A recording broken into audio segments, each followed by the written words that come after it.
Good morning प्यारे बच्चों। आज मैं फिर सोच रहा हूँ कि आपको उस दुनिया में ले चलूँ जहाँ जो है न्याय की आवश्यकता होती है।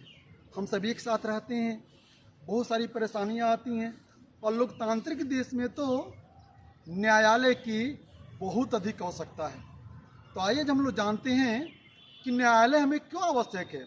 What is the role of judiciary, what is the importance of judiciary and what rule play by the judiciary. Judiciary जो है कौन कौन से अपना रोल निभाते हैं, तो देखोगे पहला है टू सॉल्व द डिस्प्यूट, विवादों का निपटारा। जितने भी विवाद हैं, मान लो देश में और राज्यों में कोई विवाद है किसी चीज़ को, पानी को लेकर या किसी भी चीज़ को लेकर, तो उसका निपटारा करती है न्यायालय करता है। उसी तरह दो राज्यों के बीच में, जैसे कावेरी जल विवाद आपको कर्नाटक और किसके सरकार में, तमिलनाडु की सरकार में आए दिन होती रहती है। तो राज्यों के बीच में, दो लोगों के बीचों में भी क्या होता है, इस तरह की बहुत सी परेशानियां आती हैं, तो उसका निपटारा कौन करता है, न्यायालय ही करता है। न्यायालय में ही ये सारे निपटारे किए जाते हैं। दूसरा देखो तो हम पाएंगे कि मौलिक अधिकारों का संरक्षक कौन है, तो न्यायालय ही है। हमारे जितने फंडामेंटल राइट्स हैं उसका देखभाल करने वाला न्यायालय ही है। और दूसरा देखोगे, ये तो दूसरा हो गया। तीसरा रिव्यू ऑफ द लॉ, कानूनों की समीक्षा कौन करता है। जैसे मान लो आप जानते हो कि सरकार के 3 अंग होते हैं, लेजिस्लेटिव्स, एग्जीक्यूटिव्स एंड जुडिशरी। न्यायपालिका, विधायिका और कार्यपालिका। विधायिका जो कानून बनाती है, यदि वो संविधान के नियमों के अंतर्गत नहीं बनाई तो फिर न्यायालय उसकी समीक्षा करता है, और अगर ऐसा है तो उसको रद्द कर देता है कि नहीं, ये कानून नहीं चलेगा, अब दूसरा कानून बनाएं। तो आप समझ गए होंगे ये। तो क्या करता है, कानून की समीक्षा भी करता है।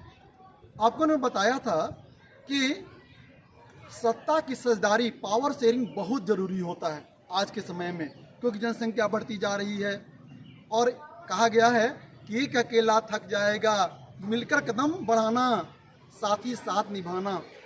एक अकेले हम कुछ काम नहीं कर सकते हैं, थक जाएंगे।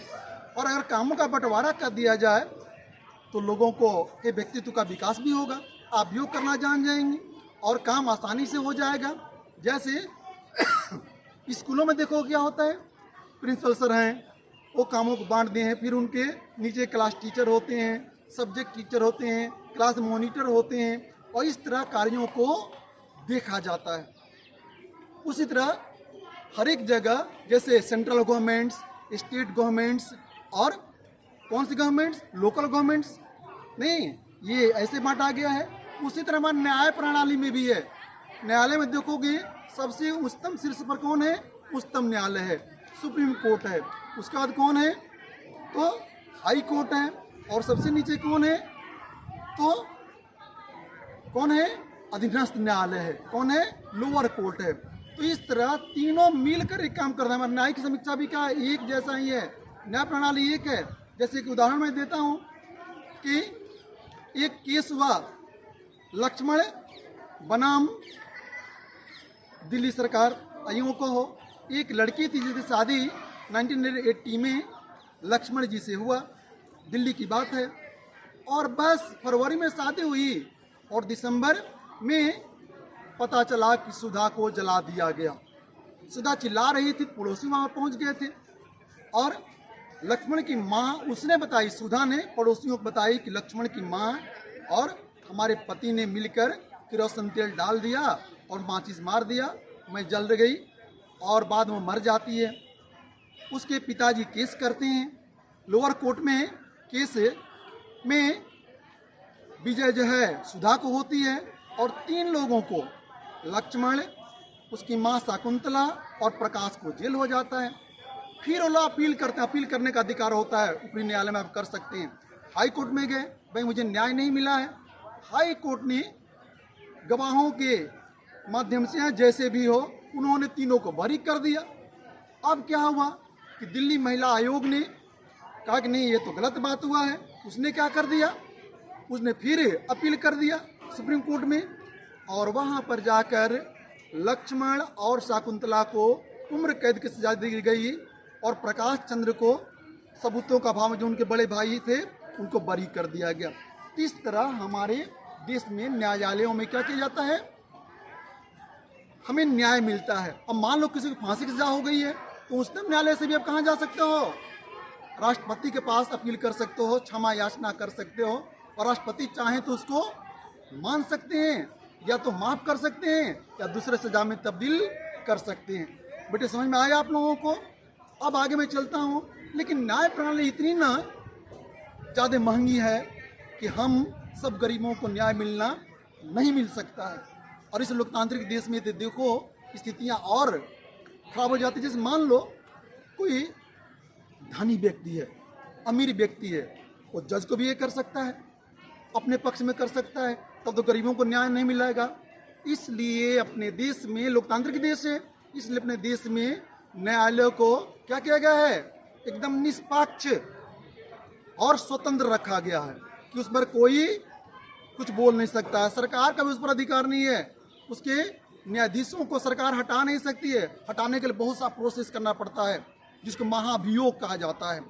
इस तरह हमारे जो न्यायाधीश हैं स्वतंत्र और निष्पक्ष रूप से काम करना शुरू कर देते हैं। और क्या होता है आप देखोगे, तब गरीबों को न्याय कहाँ से मिलेगा? उसके लिए भी सरकार ने बहुत सा कार्य किया है। जैसे आपने नाम सुना होगा जनहित याचिका PIL, public interest litigation PIL। इसके माध्यम से अगर किसी गरीब को न्याय नहीं मिल रहा है, सामुदायिक रूप से न्याय नहीं मिल रहा है, तो हम कहाँ अपील कर सकते हैं? न्यायालय में अपील कर सकते हैं, भेज सकते हैं टेलीग्राम के माध्यम से, पोस्ट कार्ड के माध्यम से, जैसे भी आप वहाँ तक पहुँचा दीजिए और उस पर सरकार ध्यान देती। जैसे मान लो अब गरीब हैं, गरीब के बच्चे पढ़ नहीं सकते हैं, इसके लिए सरकार ने कौन सी व्यवस्था कर दी? सुप्रीम कोर्ट के माध्यम से हुआ क्या हुआ कि मिड डे मील, दोपहर का भोजन बच्चों को दिया जाता है। अभी भी देखोगे सरकारी स्कूलों में लोगों को दिया जाता है। उसी तरह एक और चीज़ आपको बताया होगा, 7th क्लास में पढ़ा था हाकिम शेख के बारे में। बेचारा एक किसान था, ट्रेन से गिरकर घायल हो गया था, हॉस्पिटलों में जा रहा है, कोई भर्ती नहीं ले रहा है, और प्राइवेट हॉस्पिटल तो उनको पैसा चाहिए, नहीं ले रहे हैं। सरकारी हॉस्पिटल में भी वही बातें थी। परिणाम क्या हुआ कि हाकिम शेख को बहुत परेशानियां झेलनी पड़ी और अंतोगत्वा हाकिम शेख को कोर्ट में जाना पड़ा, और कोर्ट ने बंगाल सरकार को ये किया कि हाकिम शेख को जो इंजरी हुई है, जितनी हानि हुई है, उसकी मुआवजा देनी पड़ेगी। और आज से आपको हर एक गाँव में, हर एक क्षेत्रों में आपको न्यायालयों की स्थापना करनी पड़ेगी, ताकि न्यायालय नहीं, स्वास्थ्य सेवाओं की स्थापना करनी पड़ेगी, ताकि इमरजेंसी में नागरिकों को क्या मिल सके, स्वास्थ्य सुविधाएं मिल सकें और वो आगे बढ़ सकें, स्वस्थ हो सकें। तो शिक्षा का भी अधिकार मिला है, स्वास्थ्य का भी अधिकार मिला है। हम किसी माध्यम से जा सकते हैं? जनहित याचिका के माध्यम से जा सकते हैं। उसी तरह अभी एक लोकपाल भी आया है, लोकपाल विधेयक भी आया है। और ऐसे तो देखा जाए तो हमारे जो DM हैं या हमारे जो मुख्यमंत्री हैं, हर एक लोग जनता दरबार भी अब लगा रहे हैं, मालूम होगा आपको।